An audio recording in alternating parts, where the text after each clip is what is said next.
Okay, I'm going live.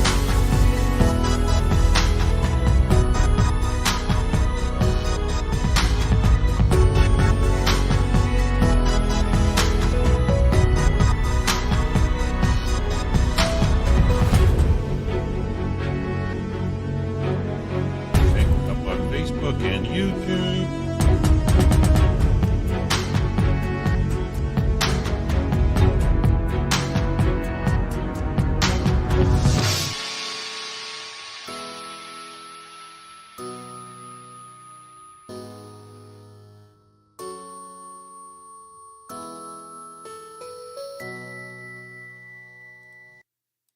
Hey, good day, everybody. Welcome back live from Jerusalem with Rabbi Chaim Goldberg and his Genesis class. It's always a joy to be with Rabbi Goldberg. Hear the Torah out of Israel and Jerusalem. It's always a joy to hear things out of the book of Genesis, but we've also been continuing with Lee Fogel, sharing more out of the Brit Shalom book so that Noahites have clarity on exactly what we should be doing. So let's just jump right in and see how the rabbi's doing today. Rabbi Goldberg, I see you're joined by many, many, many more all around the planet. Always good to be with you, sir. You have the stage. Thank you very much, Dan. Good evening, everybody from Israel. Good evening, the world, for the whole world. It's nice to see you all. Nice to meet you.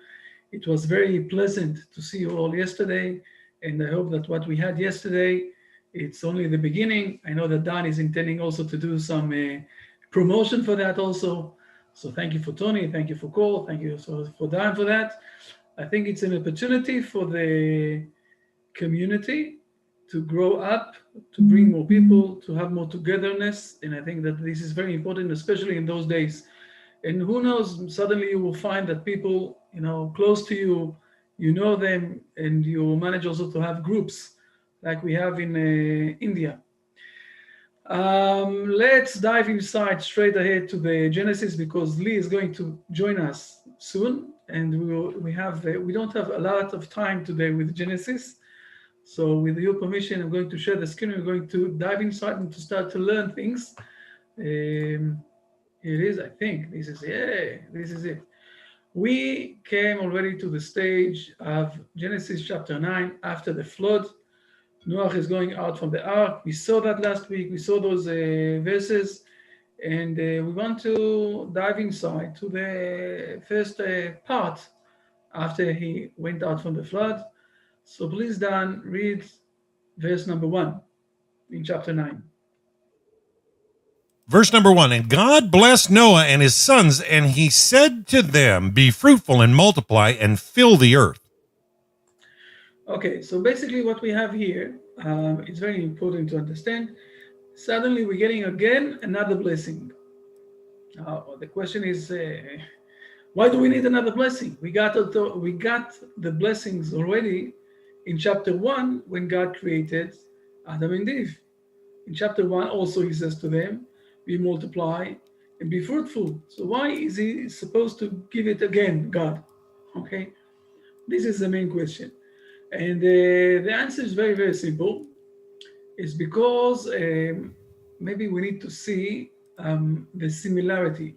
We know that already, but we will see this in a moment. I want to jump for a moment to Genesis chapter 1. Okay, in Genesis chapter 1, we see something very, very similar. We see that if you will see here, please read verses number 1 and 2. In the beginning of God's creation of the heavens and earth, now the earth was astonishingly empty, and darkness was on the face of the deep, and the Spirit of God was hovering over the face of the waters.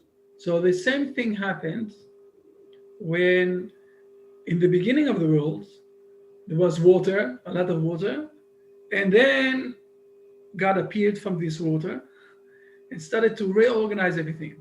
At the end of this chapter, he is also blessing Adam and Eve. Okay, like we all know that. It is in verse number 28, and God blessed them. Okay, and it said the same things. So we see here something very consistently, that the world was, I will say, in some sort of a a situation where everything was wiped up, and then God started to reorganize and created it. And at the end, man is coming, and God is giving a blessing. So it happened in chapter 1, and now it's happening also in chapter 9 after the flood. And if I will say it, I don't know if you know, but we have a very known sentence in the Hebrew tradition from the Midrash that says that God is creating worlds, and after a certain of time, because of morality and other issues, he is recreating from the beginning. To recreate from the beginning is demolishing with the water, and then he's recreating from the beginning. So it's like doing it from the beginning again. Where do we see that this was also inside the head of the people? Okay, we see this in chapter 11. We're going to jump for a moment to chapter 11, and we'll see something interesting that's happening here. Chapter 11 basically is speaking about Babylon, and God spread out all the people out from Babylon to all over the world. We will see it's not so simple to say it's like that, but this is what people know. Now, please read verse number 1 in chapter 11. Now the entire earth was of one language and uniform words. Fine. And what did they say to themselves, one to each other? Uniform words. So we have two explanations, and I want to see the second one, another explanation. This is what they said. You can read only this part that I wrote. They said, once every 1656 years, the sky totters as it did in the time of the flood. Come and let us make supports for it. Okay. We see that this is, I will say, something that is remaining behind the recognition and the memory of the human being. That every time in time, or every certain time, there is a flood, a big flood that is coming. And because of that, we need to support heaven. Plato, I think it was Aristotle, that he said that in the old Egyptians, I would say, culture, they held that there was 7 floods before the time of the old Egyptians. So the world have some sort of a system, we'll say it like that from time to time, God is doing some sort of a reorganization of the world, and it starts with a very big wiping everything through this water, and from there on, he needs to bless. Now here we have a very unique blessing, because God is saying that we saw it already in chapter 8, that he won't bring ever another flood. But I want us to realize that also I will say, in a personal level, each one and one of us was also, when he was created, he was first in the womb of his mother, wiped up with water, and then he went out from the womb of his mother.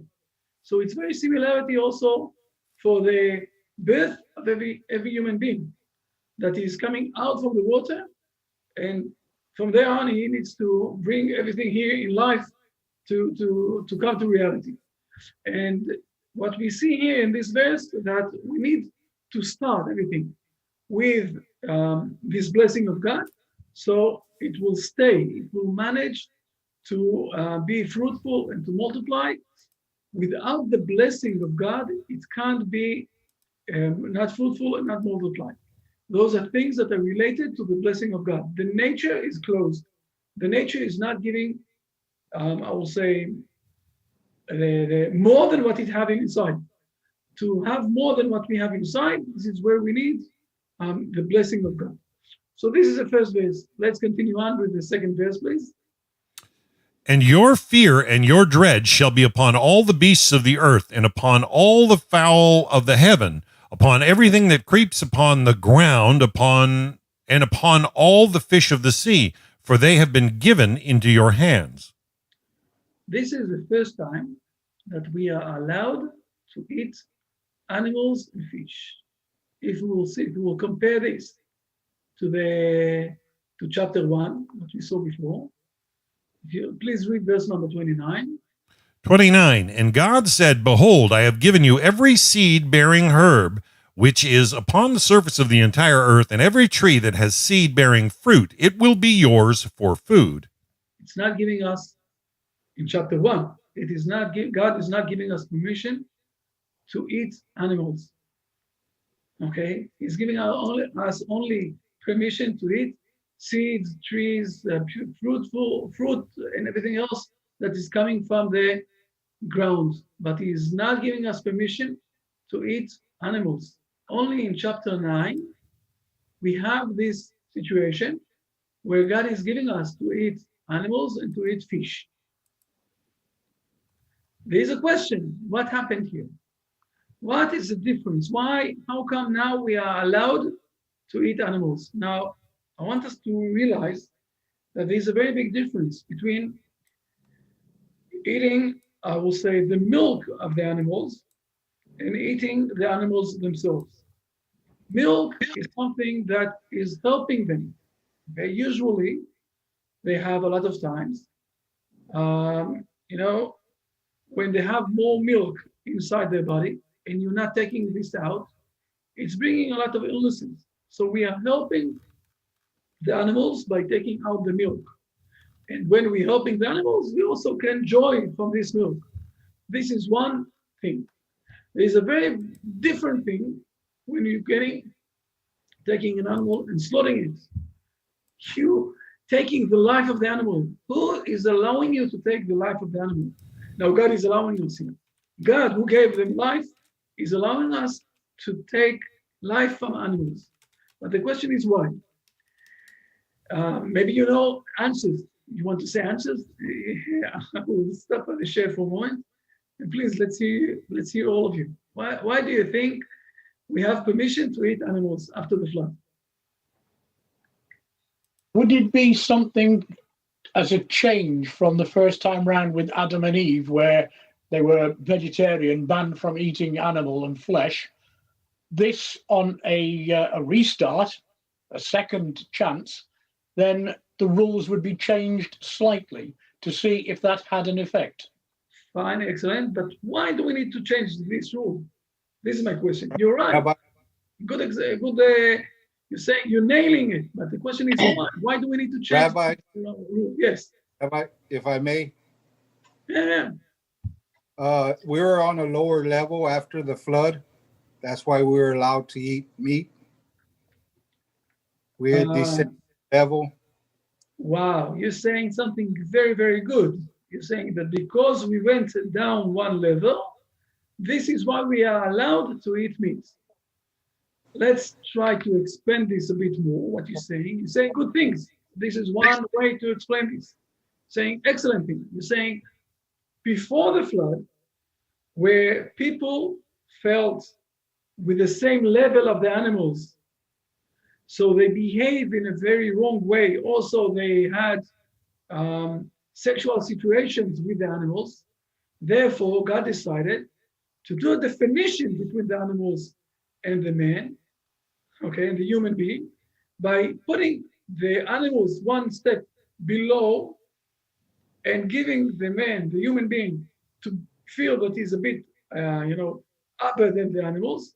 And by this way, after a very long time of years where we will understand the difference, the different level between us and animals, we will come back to the level where we will be vegetarians.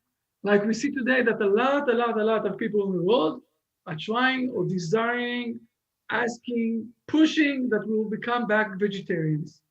So it's because what you're saying, Paul, and it's very nice, part of the explanations that we have, okay, is like that because we went down one level, we're supposed to do this definition. Very nice. Who have another idea? Can I say something, Rabbi? Yeah, of course. Yeah. You know how the story continues that Noah planted a vineyard, right? And it takes time for a vineyard to bear fruit. after the flood, there was definitively not enough sustenance readily available as far as grains and things of that nature that humanity would have eaten. So the permission to eat animals was really to prevent starvation. Yes, the dove plucked a branch and there would have been plenty available, but I believe that the entire earth that was completely different terrain from before the flood. There was a lot of geologic shift in the sense that I know that the few handbreadths of the topsoil had been moved mostly around the entire planet. So going forward, what was left when they landed? You would have been in a fairly barren place with remnants of civilization. They wouldn't have had access to easy grains, and that would have taken time to sprout. Okay, so see, very nice, very nice. You're saying something very, very good. I want to go one step ahead, and again, to connect it also to moral explanation, not only technical explanation. You explained fine. I agree with you. I can understand what you're saying. And again, some of our sages, this is what they're explaining. But they're going one step ahead and they're saying that it's also related to a moral explanation. What is the moral explanation? From the beginning, just a moment, from the beginning, Noach, because he put inside, he gave inside permission to the animals to be in the ark, therefore, he had the permission also, he saved them, so he had also the permission to rule them, also to slaughter them and to eat them. So it's not only because, or it's true what you're saying, because we don't have enough food yet, so we don't want to have starvation, but they earned it, they earned this permission by accepting the animals inside the ark and by dealing with them and giving them food and everything else. It's like they bought them, and this was, I would say, some sort of the agreement between the animals who went inside to the, Rabbi, and that they permitted also for the next generations to, because Noach and his sons saved them, that also some of them in the next generation will become permission to eat them. Yes, you wanted to say something. All I can say is based on the verse that you read about the dread of you shall be upon all the animals.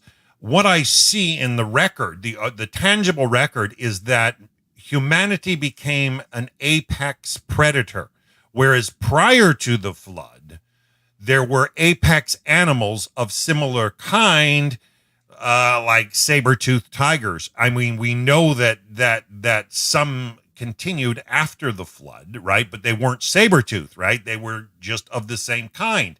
The point being, there's entire woolly mammoths just captured instantly in Siberia and in Alaska, and they're literally mowed over with mud and frozen in time, literally frozen in time. You can dig them out, and we know that these were massive predators, and you have a real transition from ancient to modern. And I really think there's much more that goes on there in the Torah. The Torah is far more correct than most people have ever studied. Okay. So, thank you very much. Yes, Timothy, you wanted to say something before? Yeah. You've taught me this before already. How they used to worship animals and stuff, and you're saying that by eating it, it was teaching mankind that we're not to worship animals because we're eating them. Right. Exactly. So you're saying, like Paul, okay, that because we went down levels, we need now to do a definition between us, and at the end of days, we'll come back. Very nice. It's also one of the explanations. Yes. Travis, you also wanted to say something? Yes. I'll go a little deeper. It is the energy of the Creator that comes into this world through all beings and all things. And it is up to us to take those sparks of energy, the goodness and elevate them to a righteousness and send them back to the Father and use them for what is good. And so as he put his goodness into the kosher animals, right? Because we're only supposed to eat kosher and goodness. And then we take those and we turn that energy into an energy that we can do mitzvos, good deeds. And this elevates that energy back to the Father so that we can receive more. Now, this is just a little bit deeper because of the Tanya and what I'm studying now, but it plays right into this. Very, very nice, very good. You said the third point I wanted to mention today. One of the things that's happening here is that from now on, and this is what God is saying to us, especially after we are all together inside the ark, that God is giving permission also to the animals to go up one level. How are they going one up level? When someone is eating them and then he's doing good deeds. So not how do I live? I live by eating also what we call the hamburger, okay?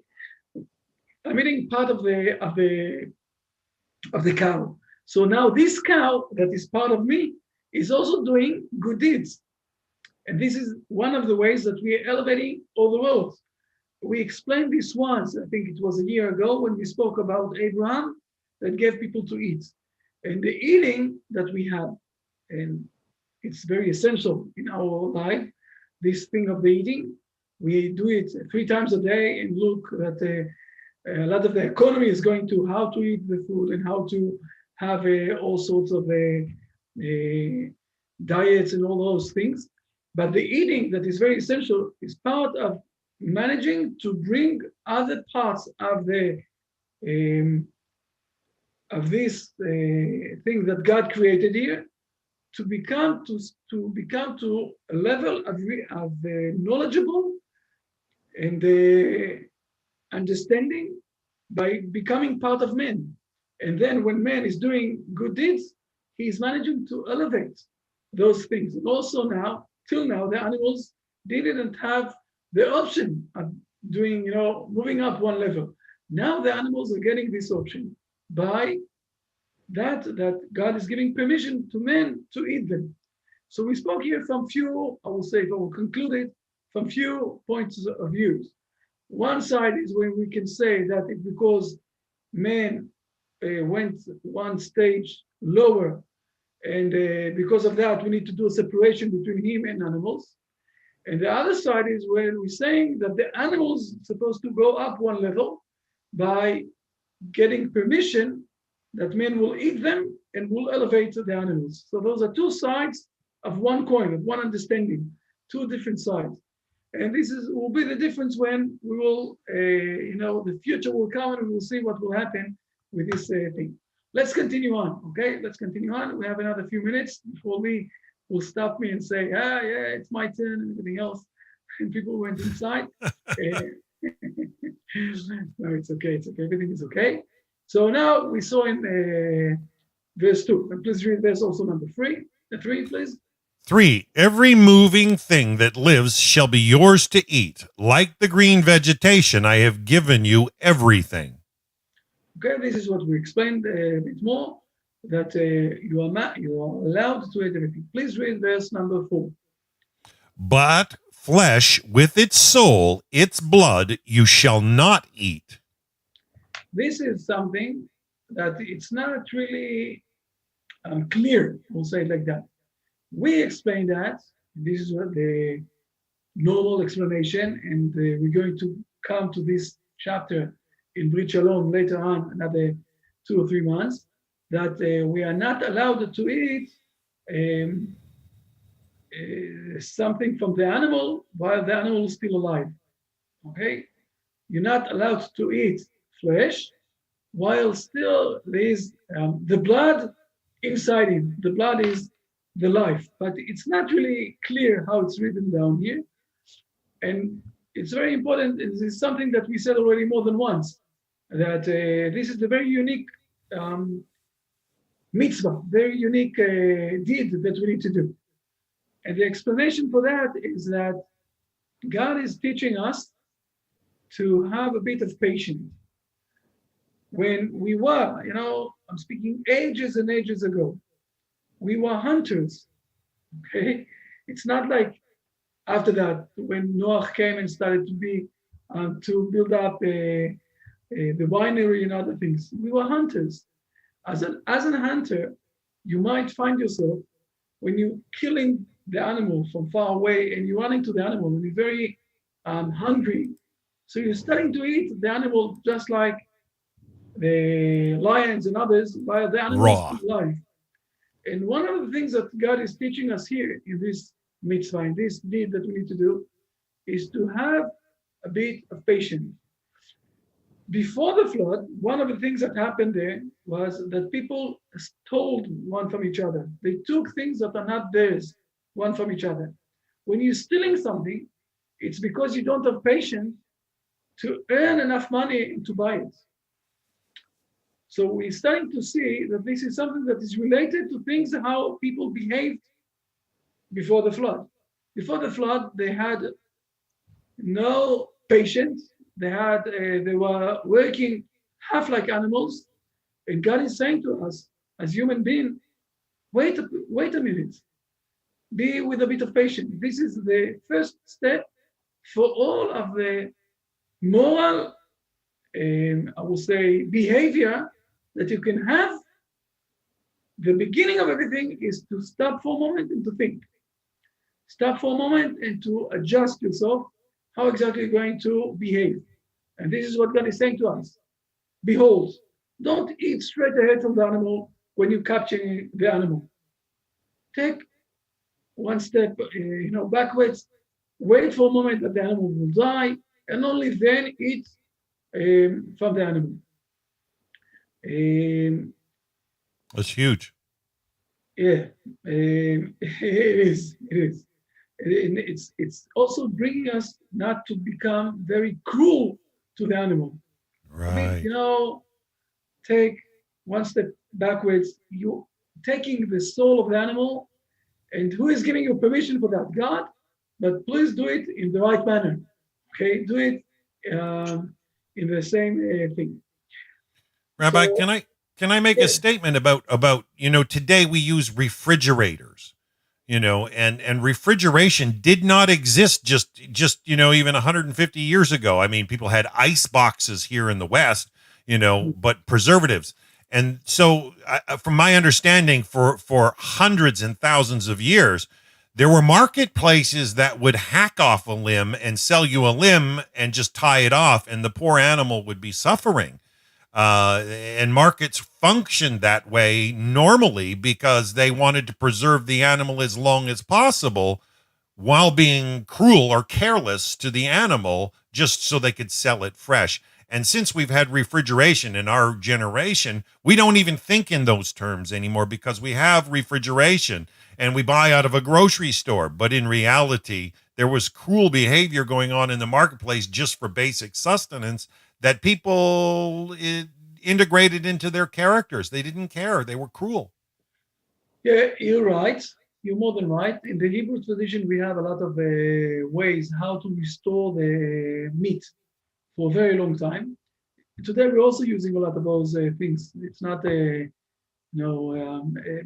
there are all sorts of ways how to restore the meat for a long time because, as you said, in Canada, in British Columbia, you have you might have ice, and if you're going inside to the Rocky Mountains and other places, right, especially you have a lot of cold areas in the world in the north.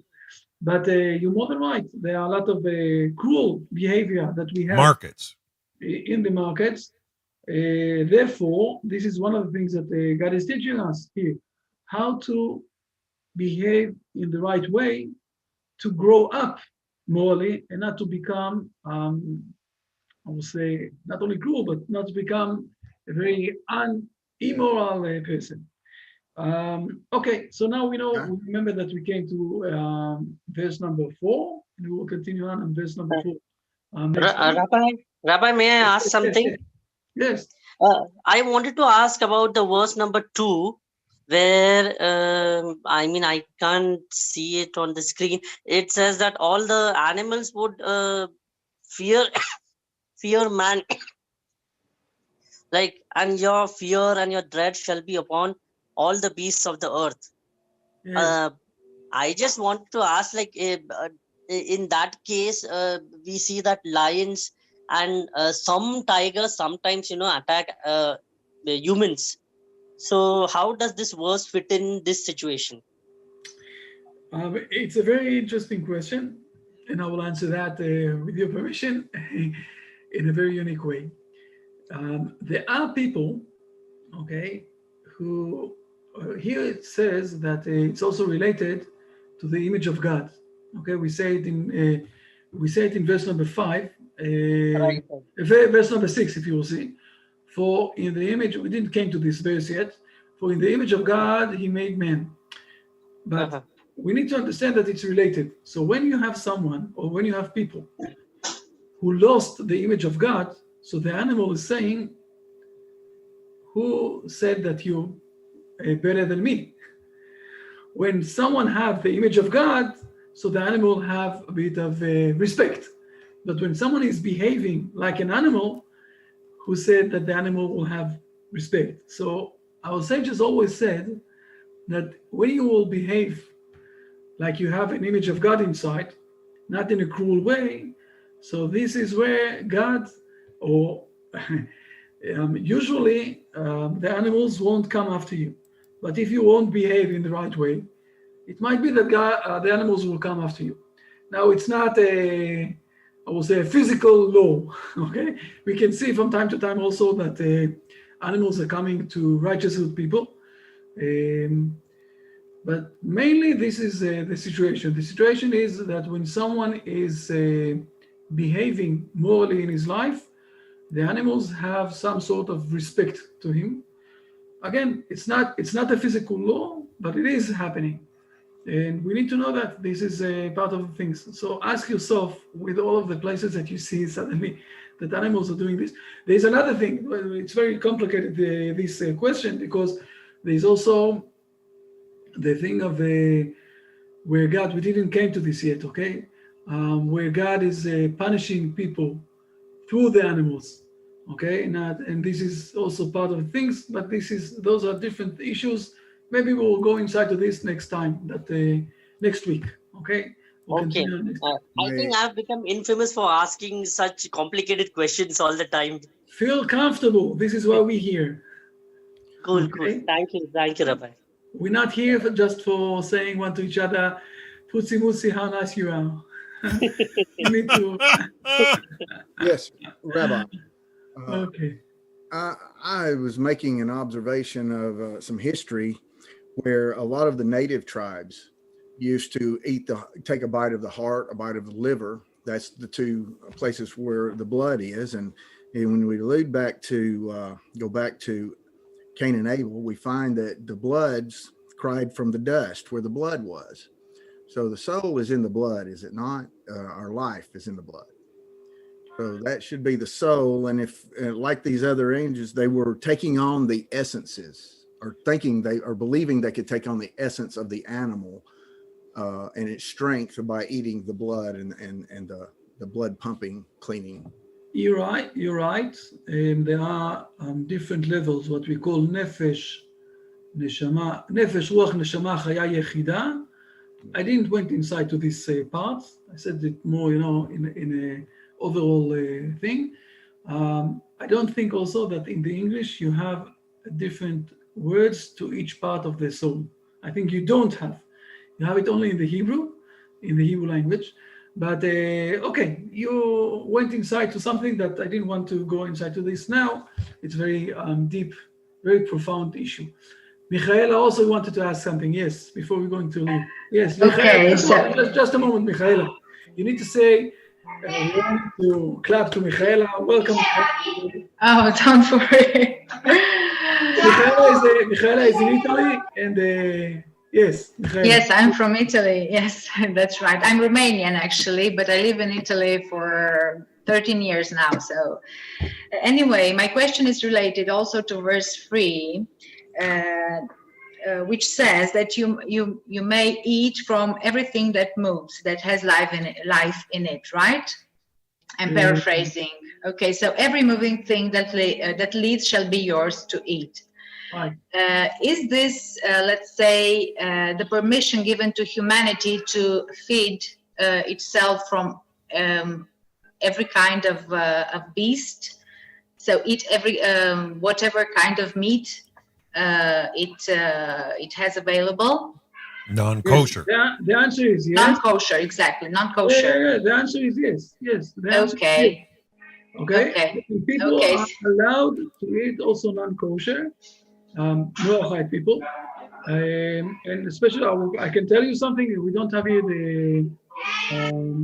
we have usually from time to time I have connection with people in Vilnius, okay, in Lithuania, and the Noahide people there asked me about eating only kosher, and I said to them, it's something that it's not.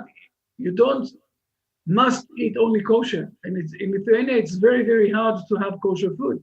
It's not like in the United States where you can use the OU, or in England where you can have also the OK, and you know that it's kosher and that's it. So it's a lot of kosher things are on the stalls, in the stores. In Lithuania, it's very hard. So again, it's true. Okay, a Noahide is allowed to eat from everything, every living thing.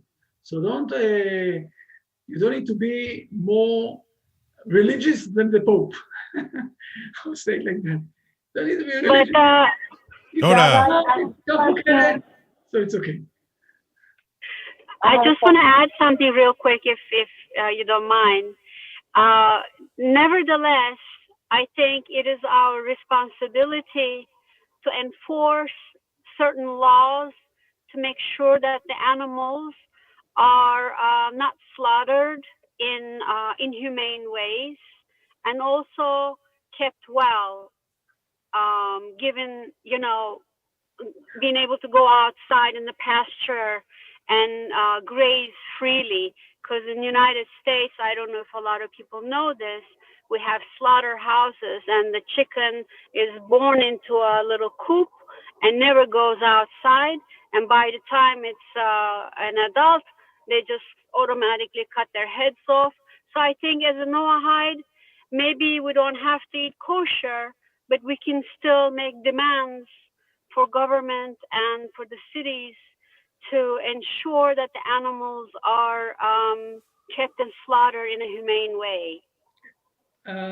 Fine, I agree with you. It's something that we need to organize and to do. And very nice. This is really true. Okay. With your permission, Lisette, you want to ask also something? Yes. Yeah, I want to ask something. Since we are Noahides and we don't have to eat kosher, then there is this seafood and oysters, and they're alive. So we're not allowed to eat oysters then. No. It's not a limb. It's a whole. There is a difference between, I didn't understand exactly, but there is a difference between the seafood that we are all allowed to eat alive. Okay, the seafood we are allowed to eat alive. I think it's ugly, but this is something else. This is my taste. Rabbi, if I may, seafood Rabbi, we are allowed. Yes. I just want to clear something up. I know Noahides are allowed to eat treif, but we are not allowed to drink the blood of an animal. Is that correct? I didn't understand exactly what you said. We're allowed to eat. מותר להם לשתות את הדם. Okay. I didn't understand the word blood. It's a very big question. I don't want to go inside to this now. Basically, we are not allowed to eat the blood, but we will speak about this when we will come to this chapter in Brit. I was going to say, these questions are also, what did you say? They're going to be covered later on. They're coming up. They're coming up. Exactly. So stay tuned. Lisette, but you got also an answer, okay? Well, there's a difference between the sea food that you can eat alive and the animals that you're not allowed to eat alive. I think again that it's a bit unprepared situation to eat them alive, but this is something that you're allowed. If it's okay with all of you, let's move on to the Lee part, to the Brit Shalom part with Lee that is leading us. And just a moment, let me see that you have also the opportunity to share the screen. Now, Lee, I wanted to ask you, Lee, do you have Shmika? Do we call you Rabbi? No need. No, I don't have smicha, which is like a rabbinical ordination. I've been learning with people like Rabbi Chaim. I've been learning from Rabbi Sherky for, I don't know, 10 years or so, Jewish sources. But you're a learned man, and we thank you. And so if people want to call you Rabbi, they're safe to do so. Again, I don't like decide laws. I would go to somebody who's properly ordained in order to do that. I'm basically a student like the rest of you. Maybe I have access to some people who are further along, and so I can try to elucidate. I wanted to ask because I didn't want to not call you Rabbi if you actually have Shmika. So if you did, I would definitively call you Rabbi. Without hesitation. So, fair enough. We appreciate everything you've been sharing. I appreciate you giving me the opportunity, and it's a huge merit for me. I will just a small note on that subject. There's also what to be said about adding on too many honorifics. Right. The great, the honorable, the wise, the holy, the so and so and so and so. It's said in the Talmud that Gadol Miraban Shemo. The greatest title that can be given to a teacher is by calling him by his first name. He doesn't need any introductions. So, in any event, thank you for welcome, Lee.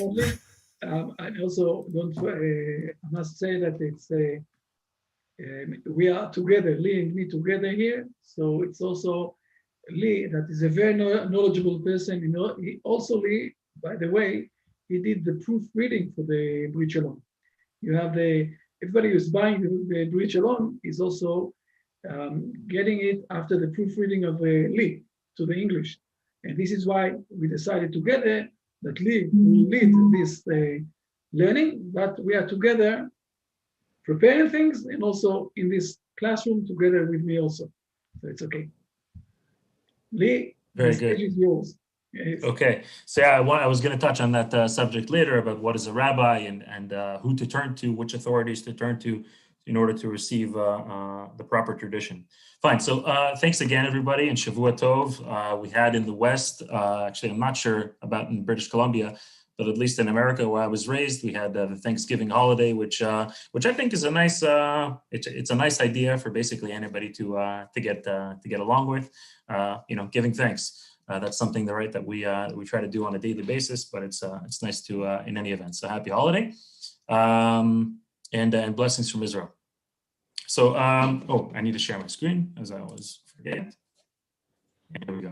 Okay, so I'll go through a very quick summary of what we touched upon last week, and then we'll have to kind of focus hard. We'll try to cover some ground. Finish chapter 1 today on who are Noahides, and try to cover some ground in chapter 2 as well.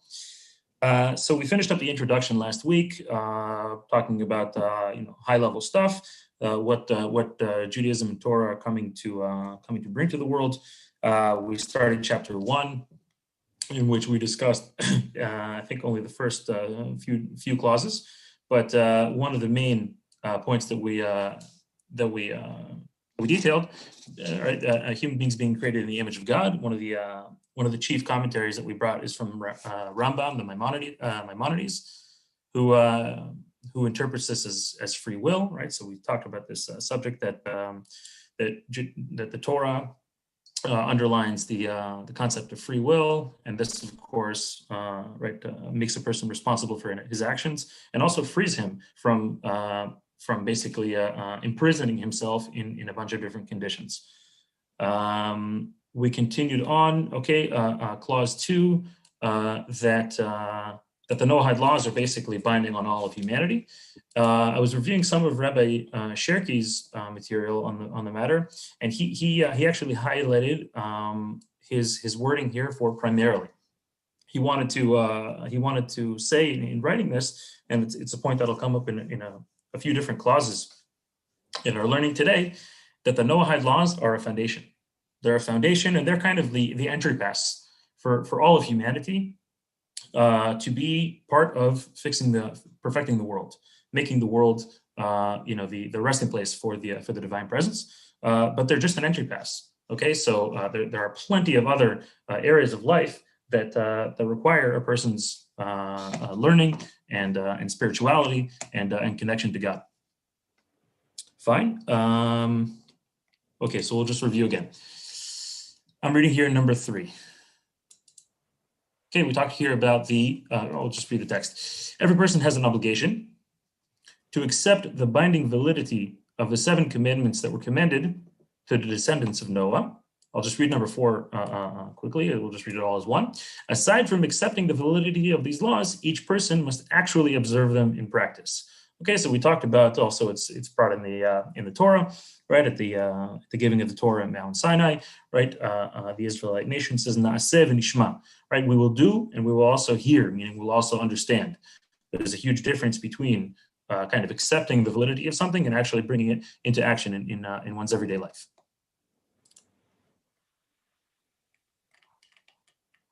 Okay, so we march on. Number 5. Whoever does not accept the Noahide laws and observe them is referred to in rabbinical literature, also in the Bible, as a goy or a foreigner. It's called in the Hebrew a nochri. Okay, so we'll just read these few clauses all as one, and then we'll review a bit. Whoever accepts and observes these laws is called a Noachide. Okay, it's differentiated from a goy from a nochri. It's called a Noachide. And whoever accepts these laws before a rabbinical court of 3 rabbis is also called a ger toshav. Okay, the translation, a resident alien, and is permitted to settle in the land of Israel. Okay, so one thing that shakes out of this is the Torah is not racist. Okay, so basically we do require a certain, as we said, a certain entry pass, a certain kind of citizenship test or a test of loyalty to basic sense of morality and to making humanity, perfecting humanity, and this entry pass can actually grant a person the ability to settle in Israel.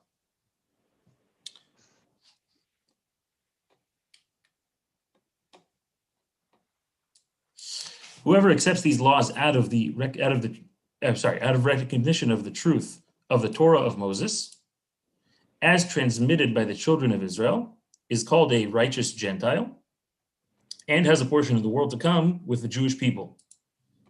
Okay, in contrast to number 9, whoever accepts these laws not out of belief in the Torah, but as an intellectual or ethical imperative, is called a wise Gentile. Okay, so we have a righteous Gentile and a wise Gentile. And again, one of the practical differences here is, as you can see, right here, it's out of the recognition of the truth of the Torah of Moses as transmitted to God, right, through the children of Israel. And whereas in number 9, okay, this is kind of something that a person is coming to logically or from a sense of, as we said, ethical or moral imperative. They feel this is the right thing to do, but not necessarily that this was given by God. Okay, so Rabbi Cherki actually references there are certainly plenty of moral, ethical atheists. They might not even necessarily believe in God, but there are people who connect to these ideas logically or morally. They're still certainly going to be called wise Gentiles. Lee, can I say something here on this Please. point? This is a very important point. There are a lot of people who might behave correctly, but without putting God inside their life. And this is where what we call today secular people. Now, maybe they're acting morally and everything is okay. But when you forget, okay, the one who is giving the source of life to all of this world, this is the difference between, I will say, number 8 and number 9.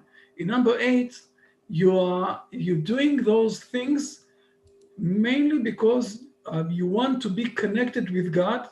And one of the things that we are trying to teach here in those lessons in Genesis, to show how God withdraw himself to give space to others to live, and this is what we need to do also in a moral understanding.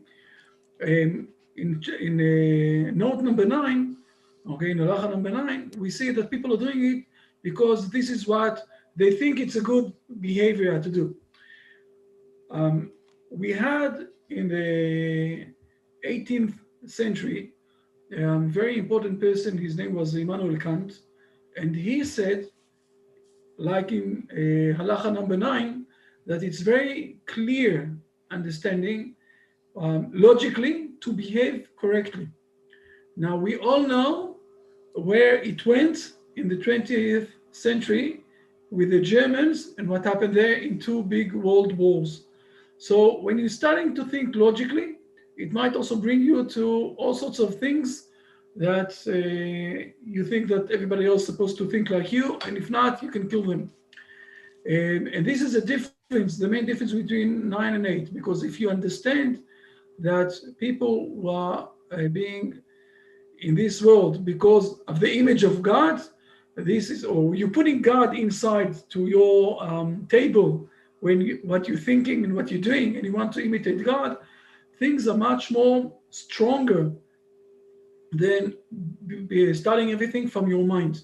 This is the difference between 8 and 9. And we have also a very interesting verse about this with Abraham, something that we can mention in chapter, I think it was 19 in Genesis, where he says to Avimelech that it's true that they decided not to capture the women of someone else, but because they don't have any fear of God, okay, they're only in the state of number 9, this is where when they will become something that will contradict their beliefs, they might also do things against those beliefs.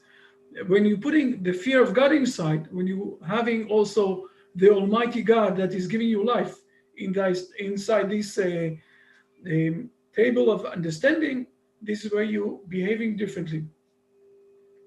This is my note. Okay. Rabbi, thank you. May I have a question? Of course, always. Why do we actually? Yeah, can we see you, Netzach, for a moment? Can we see? Yeah, sure.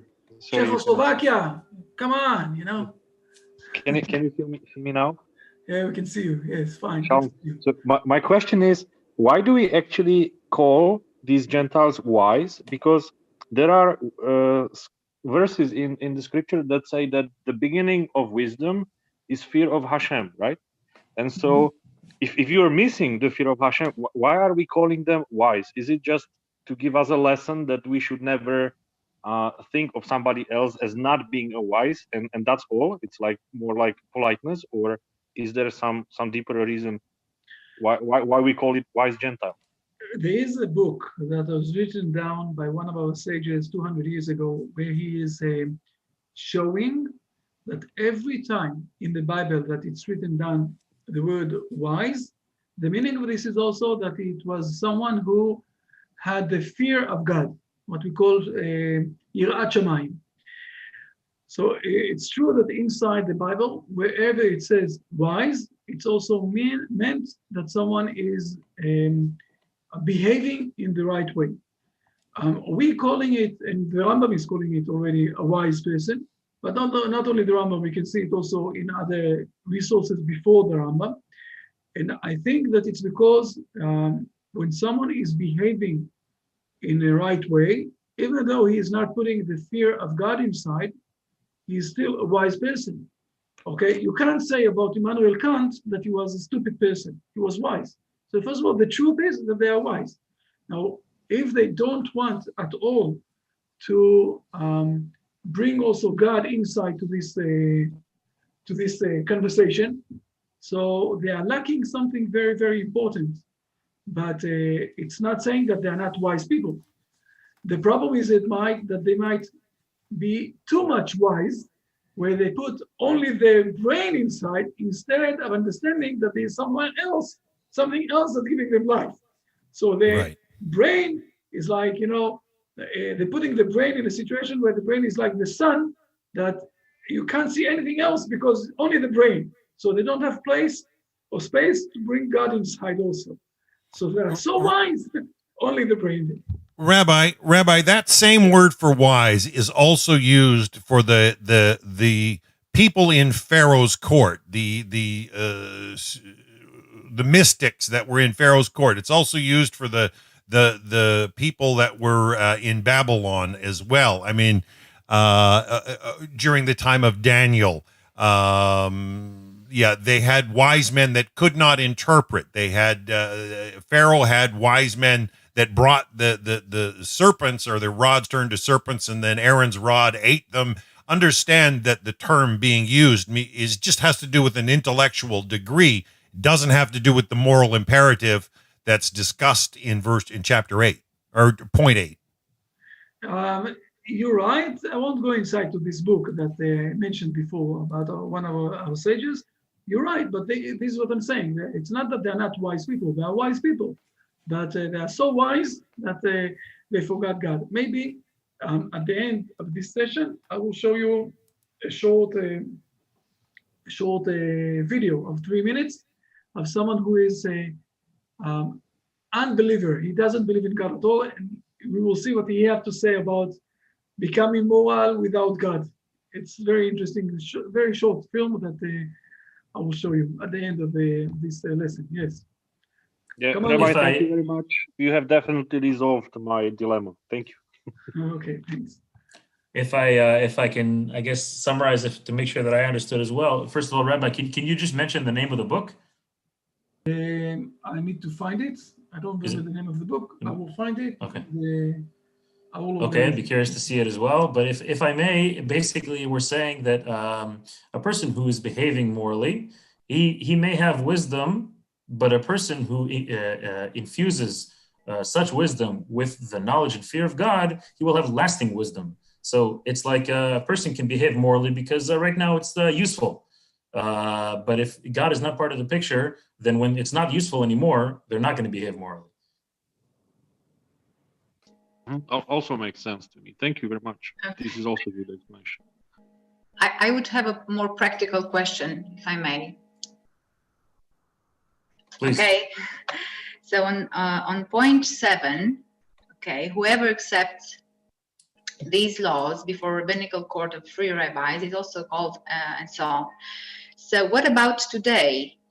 Because, for instance, I am in Italy. There are few rabbis who are, let's say, involved in the no-hide movement. So I, as a no-hide, if I would like to make a public statement or a statement, an individual statement before a rabbinical court, what would be, let's say, to whom should I go and ask for such, let's say, blessing? So I think Rabbi Chaim is best answered by you. No. First of all, I must say, Michaela, that most of the people that are sitting here in this table already did it in front of us. We're doing it from time to time. I spoke today with Pesach.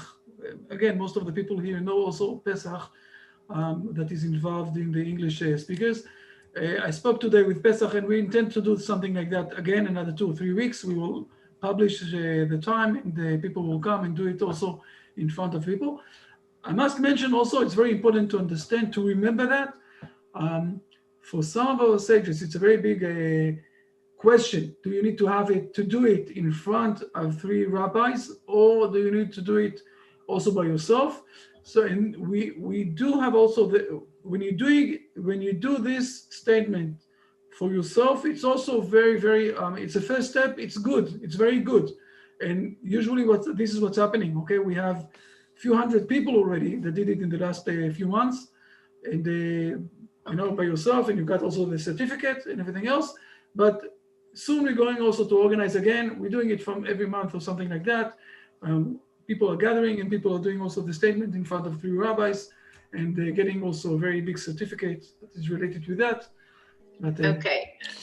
Is it physical presence or online?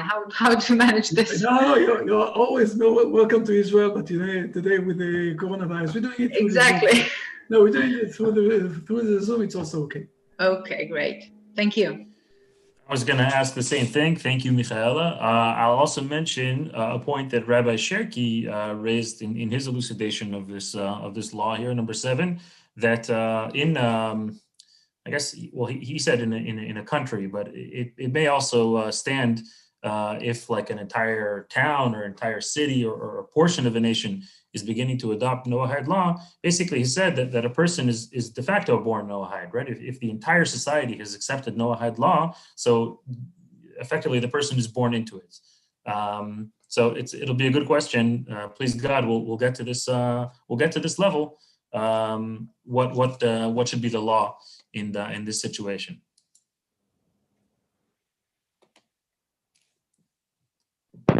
Rabbi Lee, one more question regarding this. So effectively, if I have a son or daughter, and my wife already would be also a Noahide, we would be both Noahide, and we would be teaching them in the Noahide ways. So they no longer need to accept this law in front of the Beit Din because they were already born in faith, provided that I and also my wife both took this in front of the Beit Din. Netzach, you're more than right. You're more than right. And one of the things that we're trying to do, okay, it will take time, but we think that we will come to this stage, that when government, okay, will accept the Noahide laws for the region, this is where more or less we don't need then anymore that people will start to come in front of the court, because the people in the region, okay, they will do maybe some sort of a personal statement, but the region is already a Noahide area. So they don't, you're right, Nitzach, you're right. Because we're only studying this thing, we're doing this position. You're right. Very nice. If I can. Yeah. Rabbi. Along the same lines with the children, I don't know, maybe not as unique of a situation, but I am the only one to have done with the Noahide pledge. And how does that work with the children then? Do you just wait and try to teach them and then they accept on their own, or? Yes, it's a very, very good question. And I have this question along the world, especially for couples who are, I will call it intermarriage, okay? That one of the couple is a Noahide and the other one is still a Christian or something like that. And I want to remind us all that the main thing, I spoke about this yesterday also, the main thing that we have in our world today is the question of morality and to behave right with our close family and also with our neighbors and also with our friends.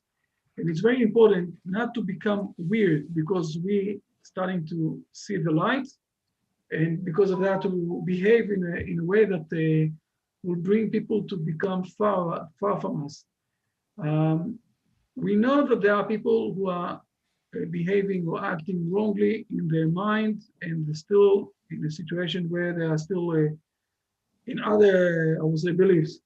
But we need to do this in the right way to bring them to a situation where they will see that it's very not joyful and also truthful, this behavior of the Noahide, and not to force them to do those things and not to fight with them all the time. Those are things that won't bring anything. There is a say in Pirkei Avot, okay? I know that we also need to start to teach also Pirkei Avot. I know that there is also on Saturday night also a lesson about Pirkei Avot with right, Dan, with Rabbi, forgot his name. But the Pirkei Avot, it says like that you need to love the people and also to bring them close to the Torah. Now, it's not saying that you need to love people for bringing them to become close to Torah. It's not what our sages are saying to us to do. You need to love people. You need to love everybody, even those who are mistaken. Okay, you need to love them. Now, because you're loving them, they will also listen to you and they will change their way of life to the right way along the history of the togetherness that you have with them. But this is very important, how to behave with them. And yes, we need to wait patiently until they will start to ask questions and to investigate and to say to themselves, well, wow, yeah, it's very interesting, but you have to put in a lot of effort inside of this, and this is the right way. I just want to clarify, Rabbi Chaim, also from my own understanding, We'll touch upon this a little bit later in the details of all the different commandments, where Rabbi Cherki writes that effectively it's up to each culture to decide what is the proper age where a boy or girl is mentally and spiritually developed enough to be considered bound in the law. I wonder if this too, I forget, I think it was Larissa who asked the question, if this question too is kind of culture specific.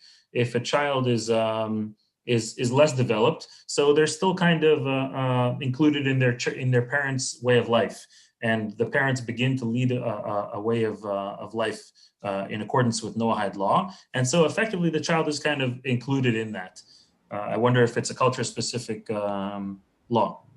Excuse me, Rabbi. Wouldn't that go to teach them young in the way they should go and they won't turn from it? And that's up to the parents to teach them in the way that we should go and to walk as a Noahide if we're Gentile.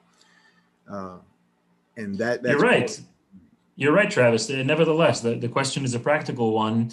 If we say that if a child is required, nevertheless, to do some sort of formal, presentation, or if the child is very young, I think it would be not proper. But I guess the question is a practical one. Okay, if you have a boy or girl, let's say in the Jewish tradition, a girl from the age of 12 and the boy from the age of 13 are obligated in the commandments. But what do you do for each particular culture if that age isn't appropriate? Do you require them to announce that they are accepting Noahide law, or don't you? This is true. You're right. That's a general teaching, and it's very true, right? What's called Girsa de Inkuta, the way of life that you teach a child from the very beginning, the value system that you raise them into, that's going to be their point of reference. Even if they disagree with that value system, that's going to be their point of reference. There's no question. I believe this is true, especially with the Israelite nation, the Jewish nation, that y'all teach your young from the beginning, and you still have a heritage. I believe you are the only nation on earth that still knows what its heritage is as a nation created by the Father. Yeah, Rabbi Sachs, peace be upon him, he has an interesting point about this in contrasting English culture to American culture, and he highlights that in the Jewish tradition, as you're all probably aware, right, we have what's called the Haggadah. It's like the book that we read on Passover to review all of the miracles and the redemption from Egypt. And only basically, he says, again, in contrasting monuments in English culture and monuments in American culture, he basically underlines the point that only a culture founded upon telling and retelling the story to future generations can be sure that those people will have a strong identity. Rabbi Lee?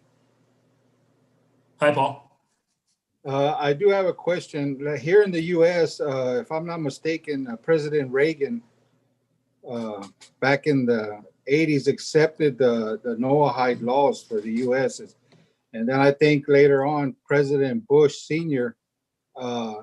Did likewise. Does that consider us as a nation of Noahides?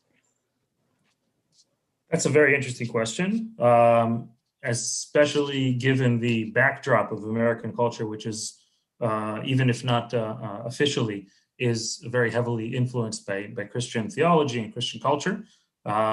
It's a very good question, practically speaking, if it means that the American government accepted Noahide law. Awesome question, and I can follow up on it. Thank you.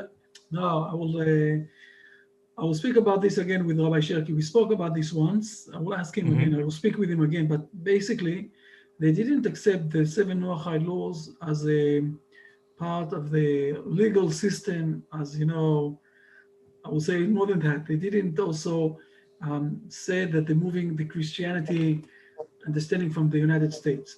The only thing that they said, they declared that it's a very good, to have one day to mention to the world and to the nation that there is something like that the structure of the 7 laws, but it doesn't. They never said that they're accepting this as part of the system, from the beginning to the end. It's not something that they accepted in this way. They check this out. So, Rabbi, that would make them number 9 wise Gentiles. It is true.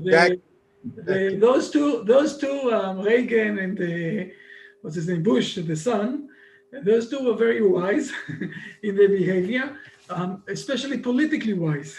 Okay, this is we need to be a bit, in reality to those issues, not to fantasy ourselves with all sorts of ideas that are not really on the ground with what's happening. But thank you, Rabbi Goldberg, for clearing that up for me. Thank you, Paul, and everybody else for your questions. As I said, I see myself as a student along with you all, so I'm learning as well. Thank you. So I think we'll move on, unless anybody else has other questions about these clauses. Okay. Fine. This is basically wrapping up chapter 1 here. Okay, so this is just a review of the 7 laws. Okay, the prohibition of idolatry, the prohibition of a blasphemy against God, the prohibition of murder, of sexual immorality, robbery, the prohibition of eating a limb from a living animal we discussed earlier, and the requirement to establish a court system or a law system. Rabbi Shirky points out an interesting structure here in the laws, that aside from the 7th law, the first 6 are basically broken down into 3 categories, and this is a recurring theme in Torah, in the Jewish tradition. Okay, that you basically have 3 spiritual realms, or 3 spiritual spheres of influence. You have not man versus God, but man's relationship with God, man's relationship with his fellow, and man's relationship with himself. Okay, his moral standing. Okay, and the first and second laws are pretty clearly surrounding man's relationship with his creator. Law number 3 of murder and the 5th law of robbery are quite related to man's relationship to his fellow. Right, so while robbery, it's not obviously physically killing a person. Okay, but you're taking a person, right, even in English we call it livelihood. Okay, you're in a very small sense, you're killing a person. And laws 4 and 6 relating to one's relationship with oneself or one's moral standing. Okay, so we talked about eating a limb from a living animal, inculcating a sense of cruelty. Okay, I think it was Lara. I'm sorry, I haven't yet remembered all the names, but mentioning just the opposite, that the Torah is coming to teach how do you say kindness, compassion in humankind. So he broke down the laws in this fashion, in man's relationship to his creator, to his fellow, and to himself, and the 7th kind of wrapping everything together. And again, another point that he said, these 7 are one could ask, why are there only 7 laws? And so he wanted to say, Rabbi Shirky, in one of his explanations, that again, this is coming as a kind of a baseline. Okay, if we were to try to come and list every single law that binds all of humanity, we could actually again limit the uniqueness that we spoke about, Paul, in past sessions, that we actually want to retain. Okay, so this is the baseline morality for humankind. Okay, also here in Law 12, we'll discuss other things that are kind of an outgrowth of this baseline, and wanting to infuse a relationship with God in many realms of a person's life. But that this is kind of this is the entry pass. Okay, obviously these are going to be explained in the chapters to follow. Okay, and Rabbi Shirky focused this book specifically to non-Jews. Okay, other things that are related specifically to Jews, or specifically to the way that Jews interact with non-Jews, those are excluded. This is specifically focused on those wanting to become Noahides. Actually, one thing that he wanted to mention here, Rabbi Shirky, right, as we said, Law 12 here, or clause number 12, we'll just read the text here. Okay, although these laws form the foundation, Many other matters essential to a life of cleaving to the Creator are included in this, such as study, prayer, charity, character improvement, and others. These two will be explained in detail in the chapters that follow. Okay, that's further on in the book. Excuse me. One particular suggestion that Rabbi Shirky wanted to mention in one of his videos is the importance of community life.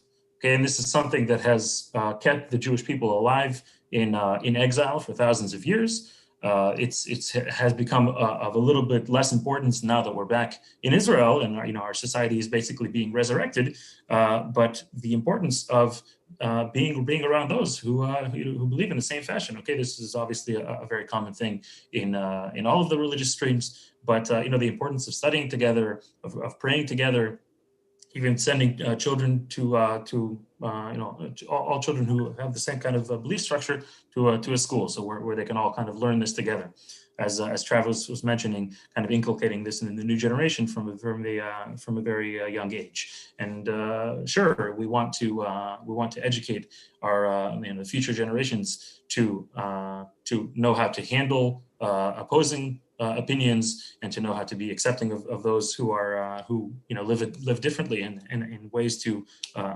retain that uniqueness in humanity that we discussed. At the same time, from a very, very young age, those complexities, those nuances are quite difficult for a child to fathom. And at least from the younger ages, having a slightly more structured way of life where at least a greater percentage of people are kind of behaving in the same fashion, it does a lot for a child's identity.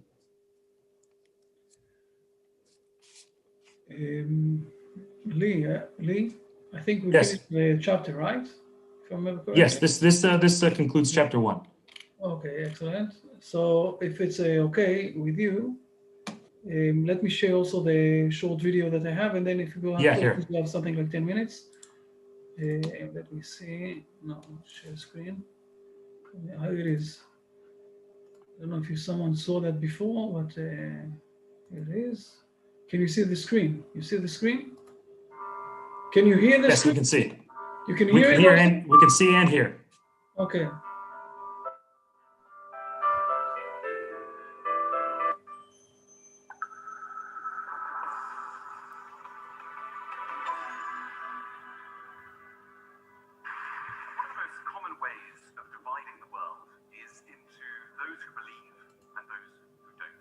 Need to turn up the volume. And the atheists.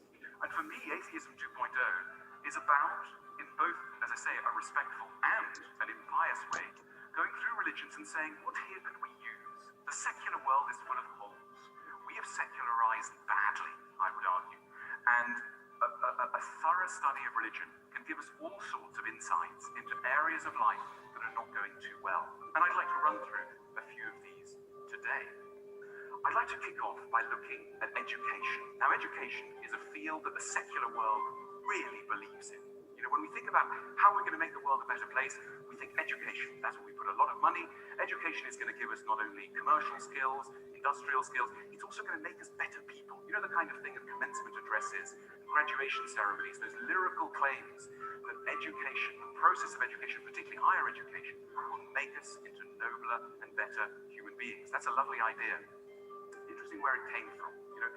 In the early 19th century, church attendance in Western Europe started sliding down very, very sharply, and people panicked. They asked themselves the following question. They said, where are people going to find morality? Where are they going to find guidance? And where are they going to find sources of consolation? And influential voices came up with one answer. They said culture. It's to culture that we should look for guidance, for consolation, for morality. Let's look to the plays of Shakespeare, the dialogues of Plato, the novels of Jane Austen. In there, we'll find a lot of the truths that we might previously have found in the Gospel of St. John. Now, I think that's a very beautiful idea and a very true idea. They wanted to replace scripture with culture, and that's a very plausible idea. It's also an idea that we have forgotten. If you went to a top university, let's say you went to Harvard or Oxford or Cambridge, and you said, I've come here because I'm in search of morality, guidance, and consolation. I want to know how to live. They would show you the way to the insane asylum. This is simply not what our grandest and best institutes of higher learning are in the business of. Why? They don't think we need it. They don't think we are in urgent need of assistance. They see us as adults, rational adults. What we need is information, we need data, we don't need help. Short and clear. This is it. You can see from someone who is a atheist, and he's saying it loud and clear, and he says to himself, his answer is that we need to change it with the culture, the scripture with culture, but we are not doing it. And how come the culture is not giving us the answer for those moral questions? And the answer is because the culture is not good enough. This is the difference between halacha 9 that we saw and halacha 8 that we saw. Is God part of this discussion, or God is outside of this discussion? We have something like 7 minutes that we can speak, we can ask questions and anything else. Lee is also with us, so feel comfortable to ask. Rabbi, I just wanted to say that based on that video you just showed, in my years of studying, what I have tracked or found is that in the 50s, here in the West, in the 50s, some think tanks came up with something called rational choice theory economics, okay?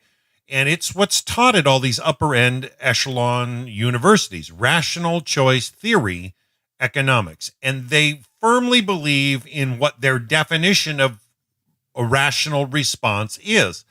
And it comes down to, how can you sway people? If they don't simply want something because it's more or better, they're not considered rational according to rational choice theory economics.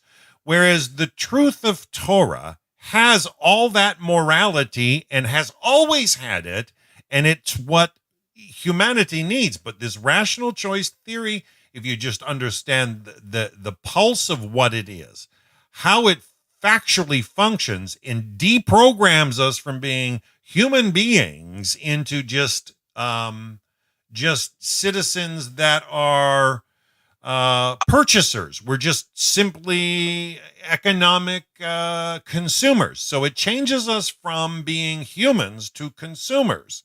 And the whole world is just, engulfed in that consumerism today, that the only answer out of is Torah.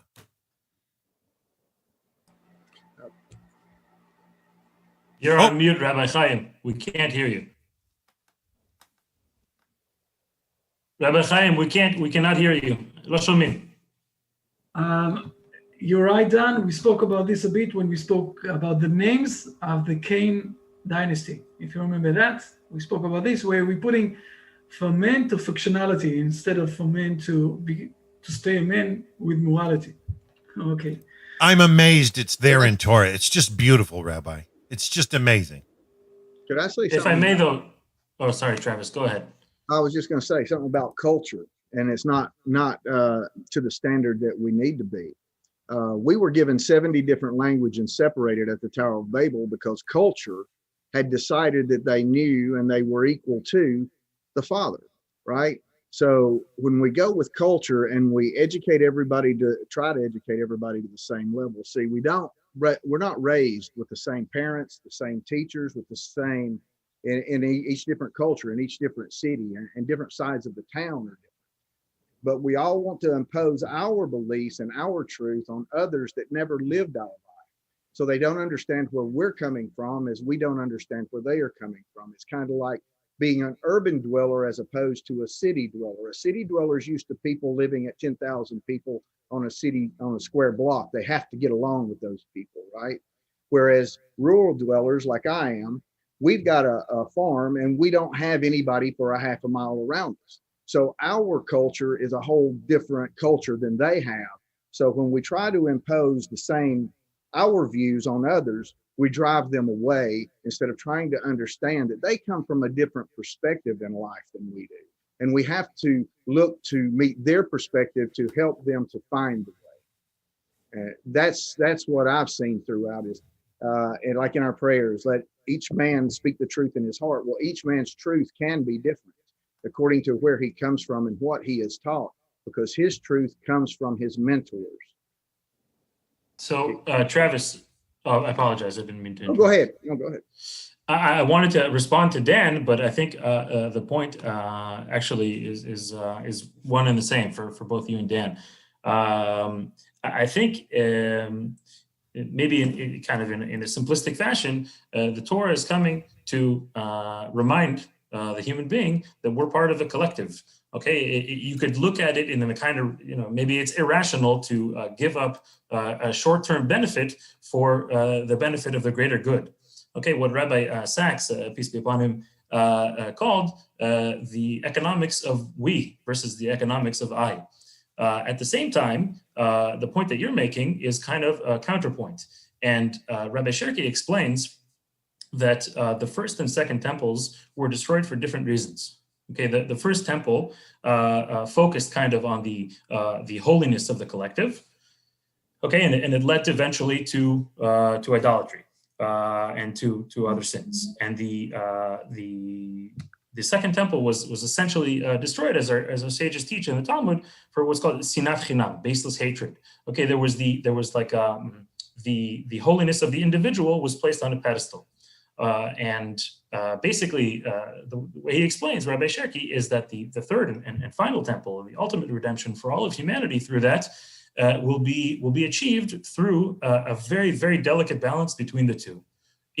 We need a little bit more, maybe in this day and age, more holiness of the collective and more focus on the we, and a little bit less, we need to give up a little bit of our individual needs and our immediate needs. At the same time, we don't want to be, we don't want, as you said in the Tower of Babel, we don't want the collective cause to blot out the individual. And it's a very, very fine line how to retain the holiness and the importance of the individual and not to blot him out. And at the same time, to always keep him reminded of the importance of the collective good. Very well said. Israel has the Torah and we do not. You do have both of that. Israel has both, exactly what you're talking about. They have the collective holiness and they have the individual holiness. Whereas the nations are not taught that. And that's why we're here with you, grabbing the hem of the Jew, right? Because so that we can walk with you, knowing that you are right. Anyway, I'm going to let you go and get off of this. Michaela, also you wanted to ask something? No, now everything is clear. Thank you. Fine. Okay, everybody. Okay. I think we need to close it down. Unfortunately, it's always a joy. And thank you also, Lee, very much for attending with us. It's bringing very important side and things inside to the group. Don't hesitate also next week. Continue on to read the verses that you're going to learn, because you will. We're going to learn them in a profound way, as usual. And see you all next week. I just wanted to ask. I just wanted to ask Rabbi Chaim, in addition to your request, your questions, as I said, I'm considering myself a student with all of you, and your questions were very illuminating. I would urge you all to somehow get a copy, either physical or electronic, of Brit Shalom, of the Covenant of Peace, and to prepare your questions, which have been very illuminating for me. Right. And, I really wanted to talk to Rabbi Goldberg about, it's very difficult to continue the class with so many questions and have order. I mean, I'm trying to put it on as a show, and I don't mean to ever be disrespectful or try to police the classroom. And I may, want to talk to Rabbi Goldberg about just separating so that I'm doing just a single show.